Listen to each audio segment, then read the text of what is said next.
Hello class seventh. आज हम chapter number 1 geography का पढ़ेंगे और समझेंगे कि इसके अंदर क्या है। आज हम इस चैप्टर के अंदर वी एंड आवर इन्वायरमेंट के बारे में पढ़ेंगे। देखते हैं, पढ़ते हैं और समझते हैं। बड़े ध्यान से सुनिएगा। Environment and its component. Our planet Earth supports a wide diversity of life, including humans and the host of plants and animals. हमारा जो planet Earth है वो बहुत बड़ी मात्रा में वाइड डाइवर्सिटी है, ह्यूमंस की और प्लांट्स की। साथ में एनिमल्स भी हमारे साथ इस अर्थ को शेयर करते हैं। These organisms are dependent on the environment to fulfill their needs. सभी तरीके के ऑर्गेनिज्म एनवायरनमेंट के ऊपर डिपेंडेंट हैं अपनी आवश्यकताओं को पूरा करने के लिए। Man is also constantly interacting with the environment in order to fulfill his needs.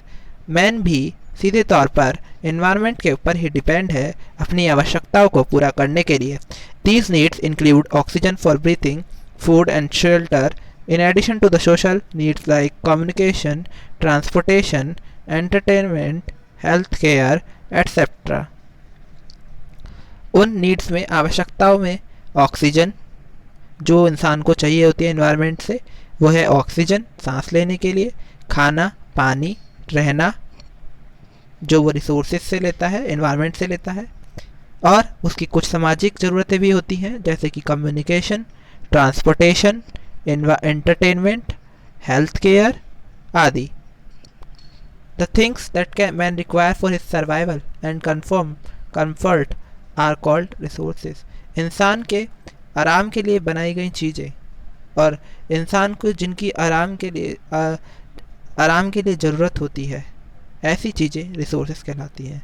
सीधे तौर पर इसका मतलब यह होता है कि ऐसी चीज़ें, ऐसे थिंग्स जो इंसान की आवश्यकताओं की पूर्ति करते हैं और उसकी इच्छाओं को संतुष्ट करते हैं, वो रिसोर्सेज कहलाए जाते हैं। The environment is a reservoir of resources. Environment जो है वो एक रिजर्वेयर है रिसोर्सेज का, यानी कि यहाँ पर बहुत सारे तरीके के रिसोर्सेज एनवायरनमेंट के अंदर पाए जाते हैं। Maintaining the natural resources of the environment and there use is called conservation. Resources environment के अंदर नेचुरल रिसोर्सेज का उपयोग और उनको सही ढंग से इस्तेमाल करना कंजर्वेशन कहलाता है।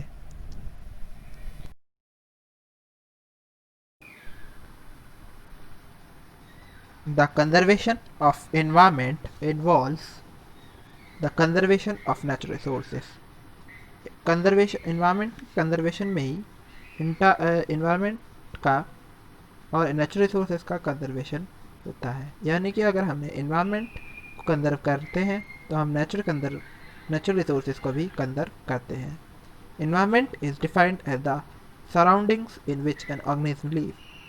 एनवायरनमेंट का सीधा तौर पर मतलब यह होता है कि ऐसा सराउंडिंग्स, एक ऐसा माहौल जहाँ पर सिर्फ और सिर्फ ऑर्गेनिज्म जीते हों, जहाँ हर चारों तरफ सिर्फ और सिर्फ ऑर्गेनिज्म हो, वो सब मिलकर एनवायरनमेंट बनाते हैं। ऑर्गेनिज्म में कुछ भी हो सकता है जैसे plant, animals, everything, reptiles.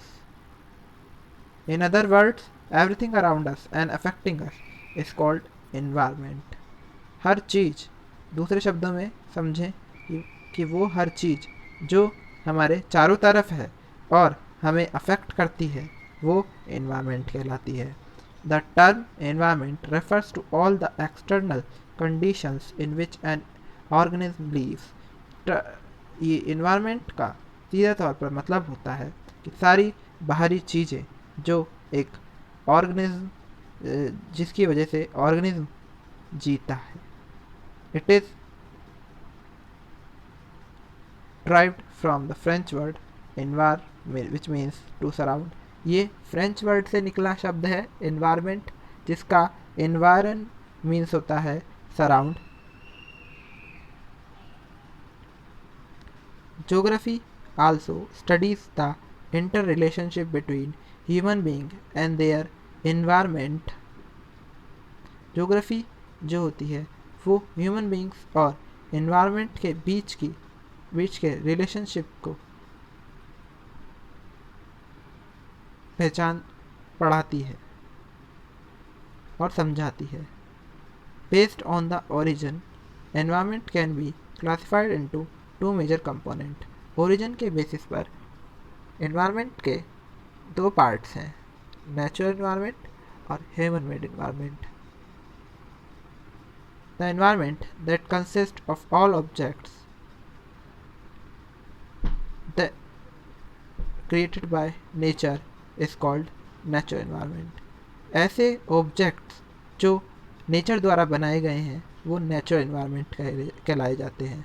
The natural environment comprises land, water, air, plants and animals. प्राकृतिक पर्यावरण जिसको हम नेचुरल एनवायरनमेंट बोलते हैं, उसके अंदर लैंड जमीन, वाटर पानी, एयर हवा, प्लांट्स पौधे, एनिमल्स जानवर आते हैं। ये सब नेचुरली क्रिएटेड होते हैं, इन्हें नेचर बनाता है, प्रकृति बनाती है। Other elements such as agriculture, industries, transportation, parks etcetera are created by human beings. और अदर एलिमेंट जैसे कि एग्रीकल्चर खेती, इंडस्ट्रीज उद्योग, ट्रांसपोर्टेशन परिवहन, पार्क्स, ये सब इंसानों द्वारा बनाए गए हैं, तो इसलिए ये ह्यूमन मेड इन्वायरमेंट कहलाए जाते हैं। These two types of environment interact with each other. These interaction brings about many changes. ये दोनों environment आपस में interact होते हैं और ये interaction बहुत सारे बदलावों का कारण बनता है, जैसे कि various landforms are created and destroyed due to natural phenomena and human activities. क्या आपने देखा है कि कैसे बहुत सारे लैंडफॉर्म्स क्रिएटेड होते हैं, बनाए जाते हैं और इंसानों द्वारा उनको बिगाड़ा जाता है। नेचर जो होता है वो लैंड को बनाता है और इंसान अपनी एक्टिविटीज़ से, और कभी कभार तो नेचर भी अपनी एक्टिविटीज़ से उस लैंड फॉर्म को तबाह कर देता है, जैसे बाढ़ आ जाना, और इंसान उसे अपनी पॉल्यूशन जैसी एक्टिविटीज़ से बर्बाद कर देता है। Climatic conditions constantly keep changing in different season. जो क्लाइमेटिक कंडीशंस हैं वो लगातार अलग अलग सीजन्स में चेंज होती रहती हैं। New species of plants and animals involve while some species become extinct in continuous cycle. दोनों के इंट्रैक्शन की वजह से, ह्यूमन मेड और नेचुरल एनवायरनमेंट दोनों के इंट्रैक्शन की वजह से जो नई स्पीशीज़ हैं प्लांट और एनिमल्स की वो बढ़ रही हैं, और कई सारी स्पीशीज़ जो हैं वो खतरे की कगार पर पहुंच रही हैं। Changes in environment brought about the evolution of human beings. Environment के अंदर चेंज होना ह्यूमन बींग्स के ग्रोथ का जिम्मेदार है। Change in natural environment cause variations in human environment and the reverse is equally true.